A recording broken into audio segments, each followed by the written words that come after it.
అలాగే Volks wagon trigger vehicle అయితే full damage అయితే వచ్చింది. ఈ వెహికల్ అయితే మొత్తం టోటల్ లాస్ అయితే అవుతుంది. చూస్తున్నారు కదా, మొత్తం మనకి రైట్ సైడ్ అయితే మొత్తం క్వార్టర్ ఫైనల్ కింద మనకి అప్రాన్ మార్చుకోవాల్సి వస్తుంది. సపోర్ట్ ఫ్రేమ్ కానీ చాయిస్ కానీ మొత్తం మనకి ఇంజిన్ దగ్గర ఫుల్ డ్యామేజ్ అయితే అయ్యింది. అలాగే మనకు వస్తే 2 ఇయర్ బ్యాగ్స్ కూడా ఓపెన్ అయ్యాయి.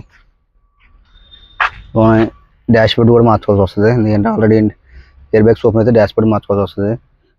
మొత్తం డోర్ ప్యాడ్లు కానీ డోర్లు కానీ మొత్తం డ్యామేజ్ ఫుల్ డ్యామేజ్ అయితే అయ్యింది. అలాగే మన దగ్గర ఇంకో వెహికల్ టాటా కర్వ్ వెహికల్ అయితే వచ్చింది. టాటా కర్వ్ దీనికి వచ్చేసరికి పెయింట్ పోర్షన్ అయితే డ్యామేజ్ అయితే అయ్యింది. ఇది కూడా చూస్తున్నారు కదా, దీనికి కూడా మనకైతే మేజర్ డ్యామేజ్ అయితే అయ్యి అంతగా అయితే అవ్వలేదు.